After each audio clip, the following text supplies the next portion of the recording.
The seventh station, Jesus falls for the second time.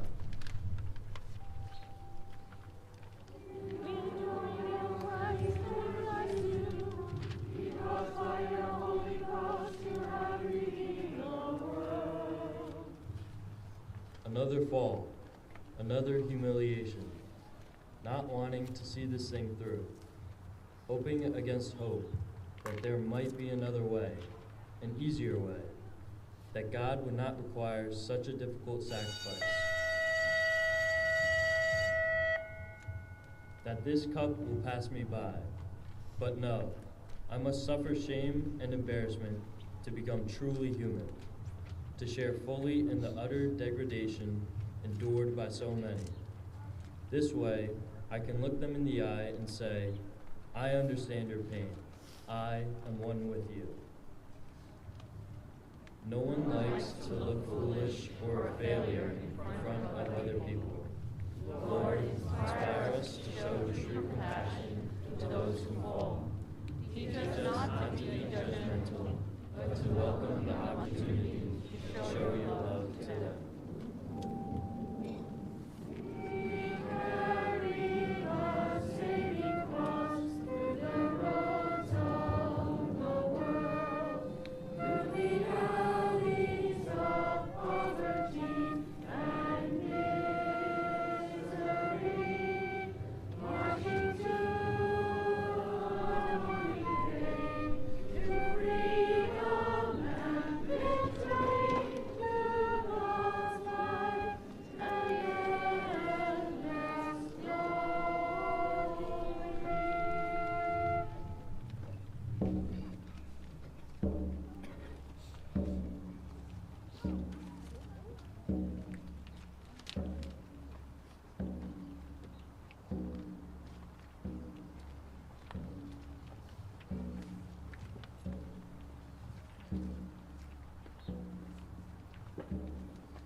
The eighth station, the women of Jerusalem weep for Jesus.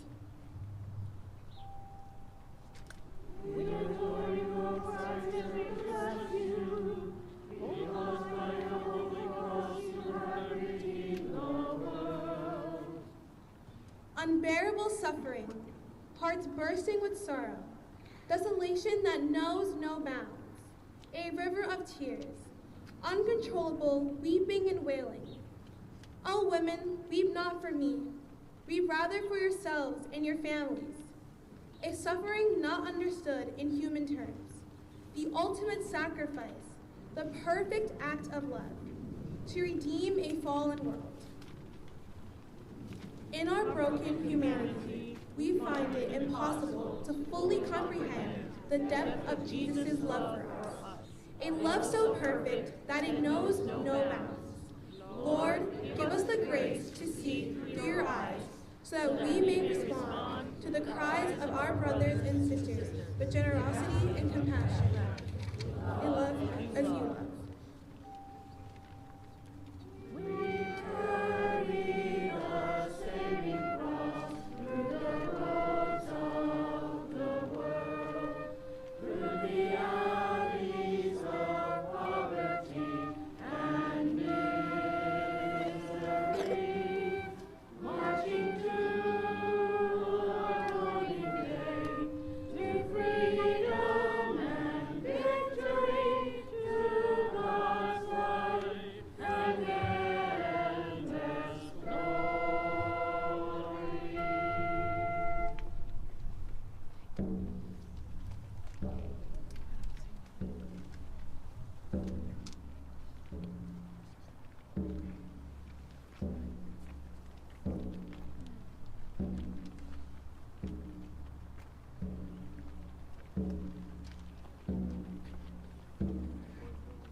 The ninth station, Jesus falls for the third time.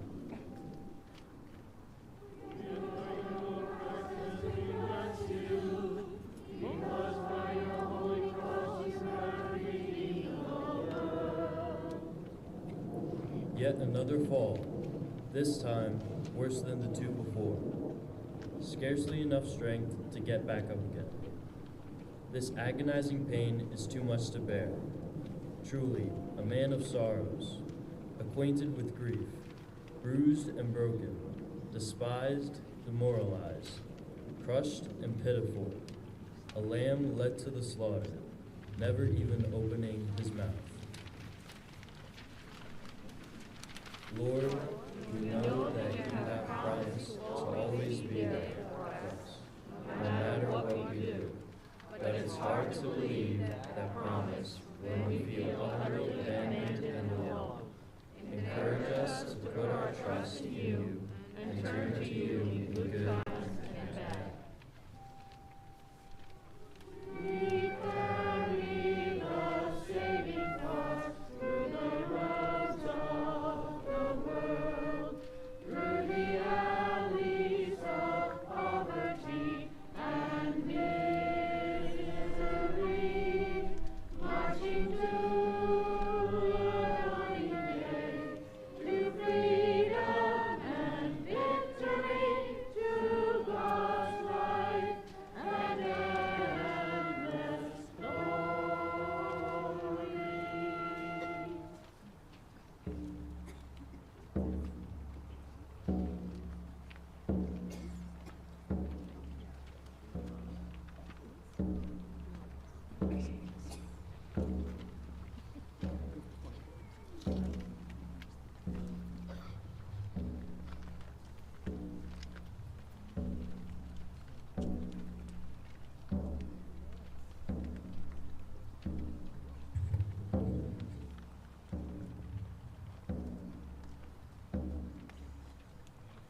The 10th station.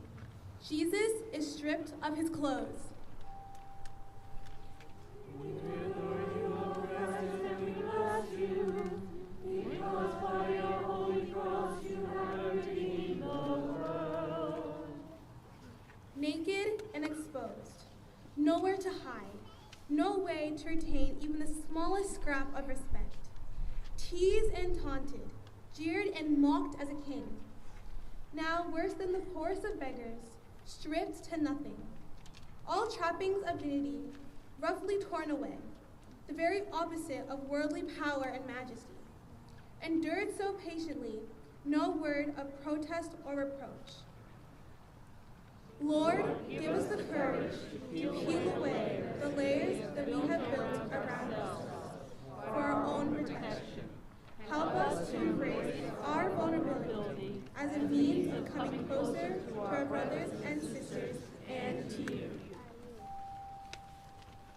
We carry the saving cross through the roads of the world, through the alleys of poverty and misery, marching to a dawning day, to freedom and victory, to God's life and endless glory.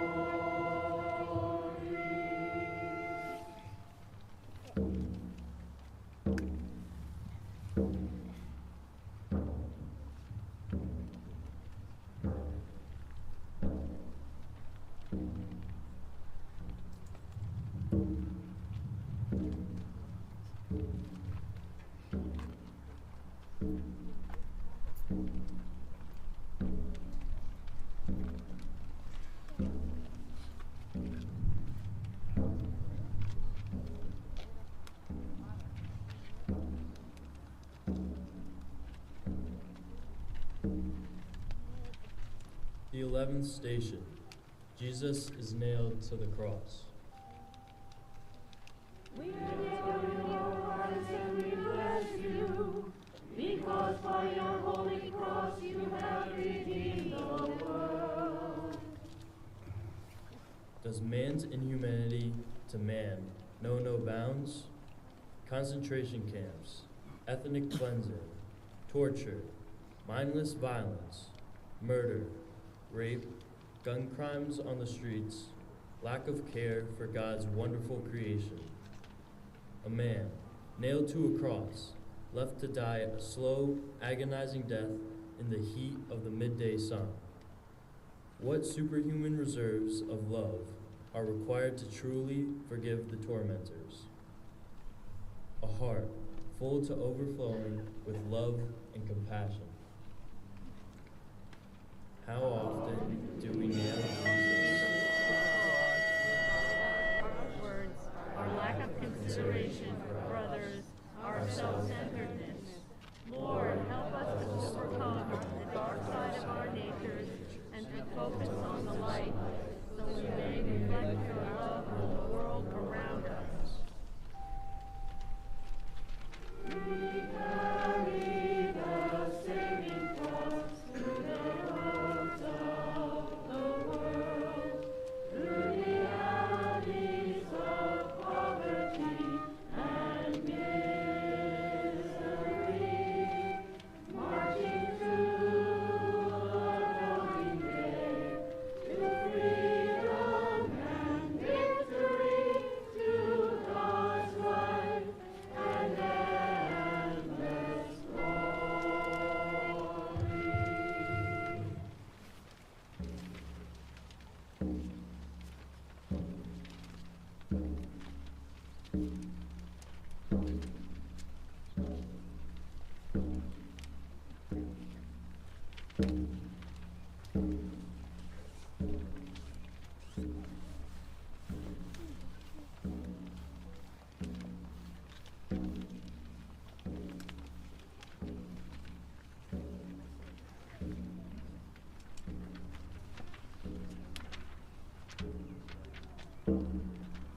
The 12th station.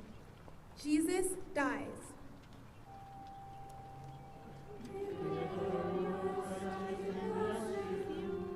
Because by your holy cross you have redeemed the world. Such a dreadful way to die. Long, drawn out, every breath a new torture. No quick, easy bullet or poison cup. The mouth on fire with unbearable thirst, lips parched and dry. A drink is offered, vinegar, not water. Bitter tasting and sour, smarting against cut lips, reopening the wounds, making the blood and pus ooze once again. The bitter vinegar, like the bitterness of the mob, clamoring for his blood. The end is near. The sky darkens. It is finished.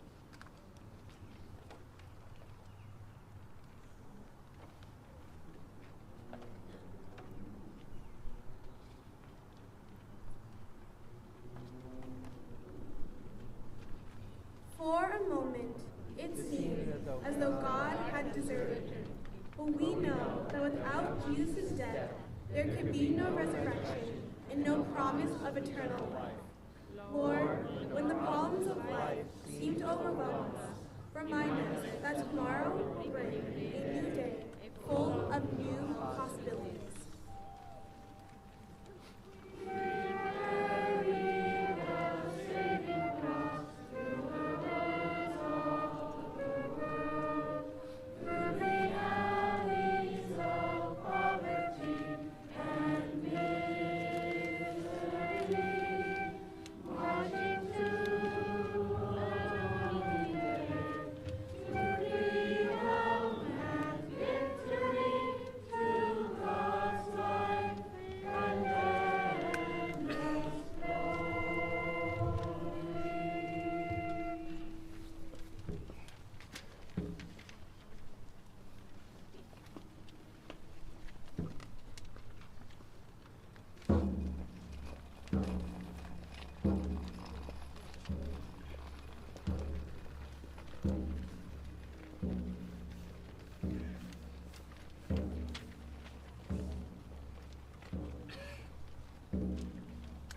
The 13th station. Jesus is taken down from the cross.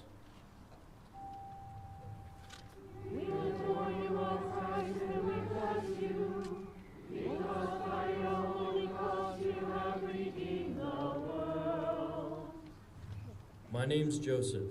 I come from Arimathea. I've been a follower of Jesus for a while now, but in secret.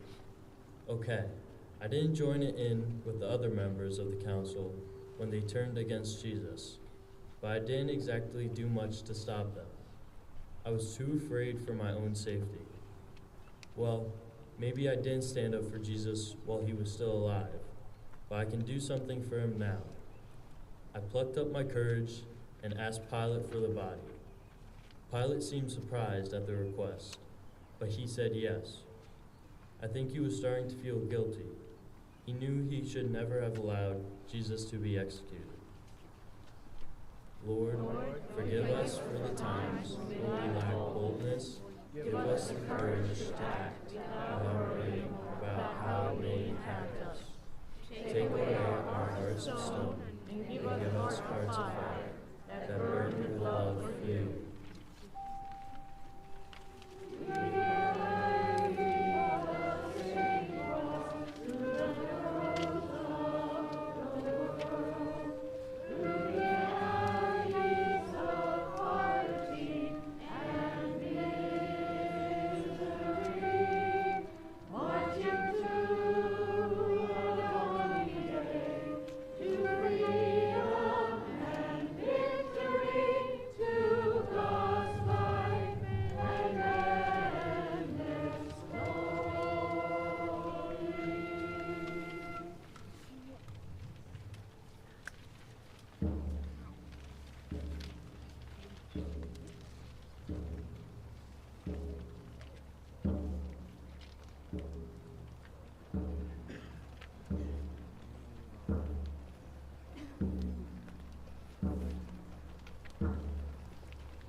The 14th station. Jesus is placed in the tomb.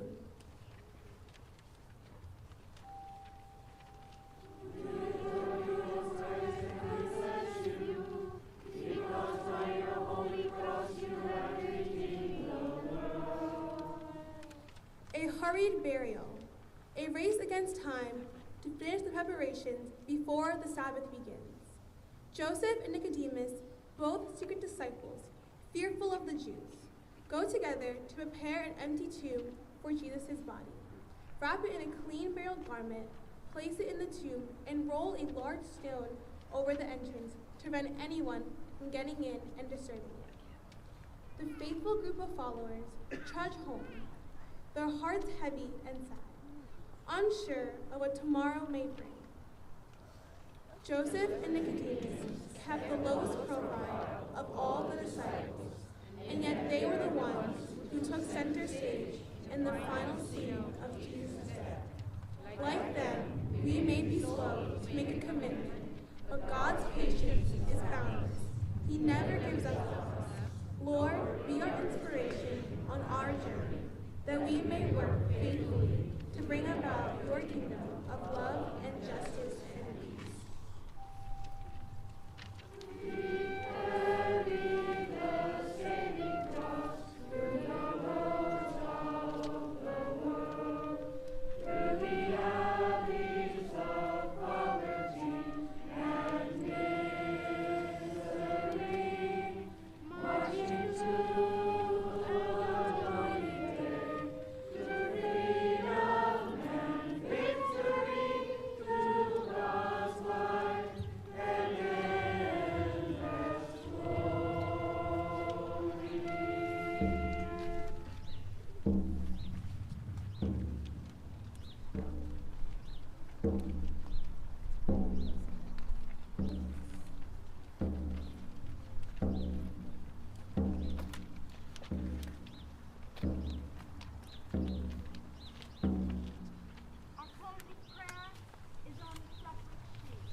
Magnificat of liberation.